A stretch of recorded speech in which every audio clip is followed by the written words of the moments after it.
HITC Sport, and yes, okay, I will touch on Antonio Conte in a minute, okay, relax. But first, alright, this is a recap of Wednesday night's football. So, let's just start with this one then. Aston Villa 3, Leeds 3. Philippe Coutinho is a baller. I'm sorry, but this might just be the match where everyone remembers that, oh yeah, he's not actually some past Brazilian tub of popcorn. And actually, what on earth is he doing at Villa Park? Some might say that. Hold on. I remember when James Rodriguez first came to Everton, and yeah, he lit up Goodison Park for a month. Where is he now? Lying hungover on the beach in Qatar? But yeah, this was a chaotic 3-3 game. I mean, who saw Leeds scoring 3 at Villa Park? Me? But to me, the big talking points from this match is, firstly, this was the return of James. Hello and welcome to HITC Sport. My name's James, and today I'm going to read mean comments that you've said about me. Dan James. Yeah. I mean, for some reason, this fella, who looks like the Welsh Niall Horan, someone who I imagine probably spends his free time playing Minecraft and listening to vinyl records of Amy Winehouse, somehow this fella, despite showing all the end products of a plastic dog toy at Manchester United, here at Villa Park, he exploded into life. 2 goals, utterly running Aston Villa ragged. Honestly, I'm going to ask the same question that many of you kept asking me last summer. What on earth happened to James? Well, he was last seen stacking horse silage into a skip off the west coast of Plymouth. There, are you happy now? Well, either that or working for Alexpo. Go subscribe! But the other talking point from this Villa match was, here's my prediction. Since this club love hand wrapping expensive toys to Manchester City, I mean, Villa Park is essentially that club's answer to Santa's workshop, then I'm gonna call it. Jacob Ramsey is going to replace Kevin De Bruyne at the Etihad. Don't laugh! No, give it 3 years and trust me, this guy is going to be a new £100 million birthday present for the new Man City boss. Taking the number 8 shirt and playing in midfield for Man City. Listen, I'm not calling either Frank Lampard or Steven Gerrard tactical geniuses, but sometimes for this, you don't need to be. They just have enough of an aura to inspire the younger players. I mean, look at Mason Mount. I'm convinced if he was alone at Derby County and instead working under someone like Nigel Pearson, you know, someone about as inspiring as sheep breast milk, and then if he then returned to Stamford Bridge to work under Maurizio Sarri, someone with the personality of Avram Grant, then he would not be the same player he is now. No, instead, he'd probably be stuffed out alone to Middlesbrough. And I think the presence of Roy Keane at Sunderland helped to mold the fire in Jordan Henderson's career from a very early age. And similarly, Ramsey as the perfect role model in Gerrard. I mean, it's not just that he's a teacher's pet who sits on Stevie G's lap on the bus eating Maltesers out of his hand. No, it's not that. It's more. Just like with Lampard and Mount, Gerrard has found a player he can live through. You know, a bit like the play as a player mode in FIFA. The sky is the limit for Jacob Ramsey, a box-to-box goal-scoring midfielder, and honestly, I think he's going to go on to become the best Ramsey in Premier League history. Honestly, it's a bit weird. If Gerrard had just stayed at Rangers, he would be using another Ramsey midfield right now. Bit weird. I mean, what else? Walk into his kitchen and he's probably got Gordon Ramsay screaming at the lasagna with Chris Ramsey telling jokes to the cat.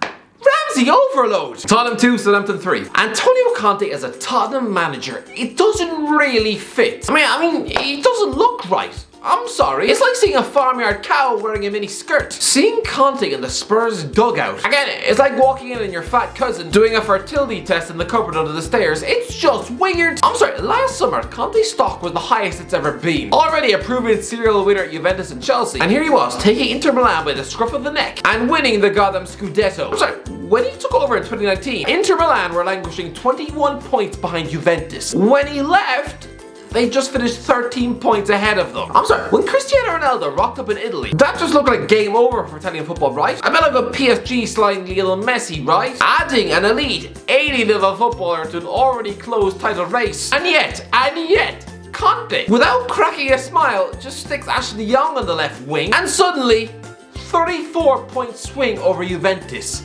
Mental. So I'm sorry, then choosing to take an 18-month gig at Tottenham 3 months after you said no, it's just, no, what a waste of talent. This is like seeing David Attenborough sign a 6-month contract to narrate an entire season of Mrs. Brown Boys. I think he'd rather eat his own tongue with a fork. Conte at Tottenham, it just does not fit. I mean, this is a club where a wet blanket like Dele Alli is in their top 7 Premier League goal scorers of all time. I mean, come on. They haven't so much as won a tinfoil bunny rabbit in a raffle since 2008. The last time they they won a trophy, Kylie Minogue was 5th in the charts. I mean, now I'm pretty sure she's living out of a tent and selling bags of her own armpit flab on the streets of Taiwan. I mean, the last time you won a trophy, it was the same day that Breaking Bad aired its 5th ever episode. The last time you won a trophy, the Hannah Montana movie was in cinemas.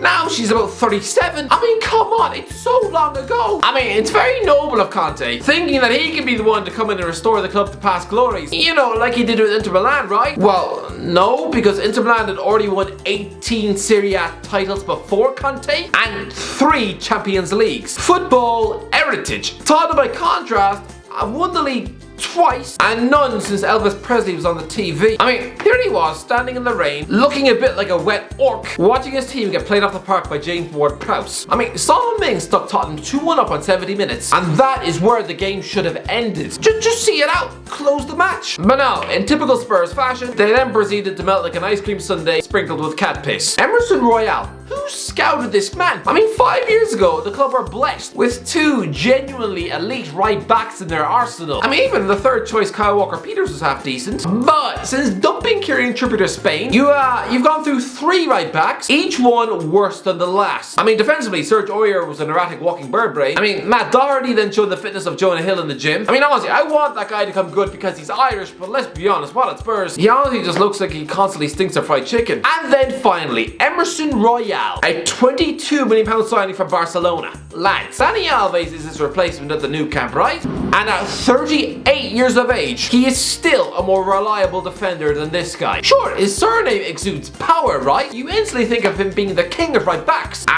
Turns out he's about as much of a royal as Prince Andrew. You know, someone who the Queen probably no longer invites to birthday parties, and definitely not underage birthday parties, good Christ. But by the way, Royale isn't even his legal name. It's just a nickname given to him by his uncle, because apparently he looks like the Royale Jelly mascot in Brazil. I mean, does he? I can see why Conte was so desperate to convince Adama Traoré to join, because Emerson, he's a walking pile of cow poo. It says a lot when Real Betis have upgraded a right back, swapping lonely Emerson Royale out for Hector Bellerin. A significant upgrade, and yet Arsenal fans used to label him as a distracted, cross-dressing giraffe. Watching Emerson defend, it's like watching my great Aunt Margaret take a poo on the floor. But this is Tottenham. I'm sorry, Conte, but you are wasting your time. This is a man who wants to win the league title at every club he goes to, right? But it's actually mission impossible. The closest Tottenham have ever come to winning the Premier League was a 7-point margin when trying to chase down your Chelsea winning machine in 2017. That was a brilliant Tottenham team, but look around you. That team is dead. Look at the starting 11 that finished that season winning 7-1 at Hull City. 4 players remain, and even then, Harry Kane looks like he'd rather let a meerkat bite off his ear than waste another year of his life at this car crash. Listen, don't get me wrong, brilliant Southampton performance. Take nothing away from that, and yes,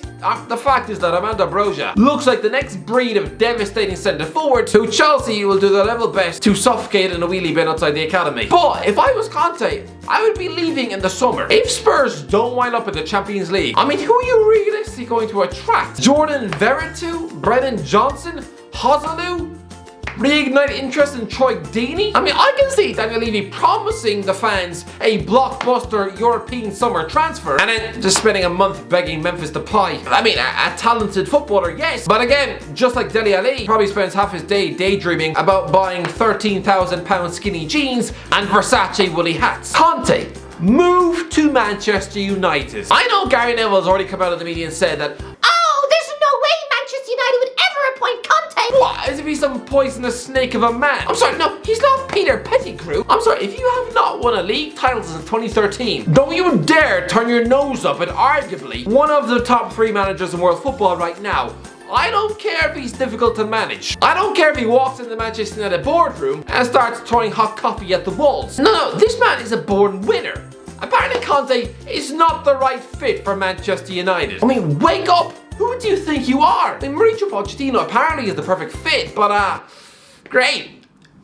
doesn't really win many trophies now, does he? Does Conte really want to waste his time scrapping for 6th with Harry Winks in midfield when he could be trying to win the Premier League title at Old Trafford next season? Now, I'm not saying the club should then go out and reunite him with Romelu Lukaku. I mean, can you imagine the Man United fans seeing Lukaku unveiled on the pitch again? I mean, they'd sooner eat their own mother's fingernails in a pie. But why can't the club go out and get Erling Haaland from Borussia Dortmund? Don't you dare tell me that a combination of Haaland and Conte, littered with superstars like Rafa Varane, Bruno Fernandes, and David De Gea, oh yeah, and Haaland's old Dortmund buddy Jadon Sancho, don't you dare tell me they wouldn't be scrapping for the title in May. Norwich 1, Crystal Palace 1. When footballers go to bed after a match, I mean, they want to sleep well, right? Well, imagine turning up to a tough venue like Carrow Road, and you've managed to salvage a win from the jaws of victory, first by levelling matters with a 30-yard thunderbolt into the top corner to silence the home fans, and then coolly slotting the winning penalty past Tim Krul. I mean, you're gonna get off the mega bus to London, get a taxi to your swanky flat, stride like Conor McGregor into your kitchen, you know, puffing your chest out and making yourself toast like a champion, before sitting down with a bowl of donuts to watch Match of the Day and drooling yourself into a coma listening to them compliment your man on the match display. Well, Zaha, instead, you have to ruin your night. Yes, he leveled matters with an insane 30-yarder, but then, given his opportunity to win the game with a penalty, and it's one of the worst spot kicks I've ever seen. That's the only talking point to come out of the match now. After scuffing it with his ankle, watching it helplessly trickle away from goal with all the pace of a malnourished hedgehog. So embarrassing. This guy hits it with the utterly wrong part of his foot.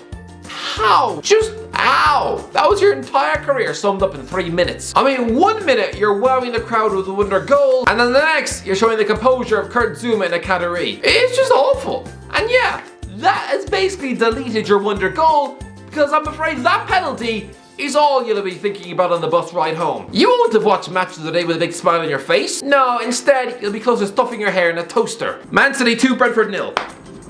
What do you want me to say about this match? Man City 2, Brentford 0. Riyad Mahrez and Kevin De Bruyne scoring. Very simple. 3 points. Just 3 points, clean sheet, done. Just dead.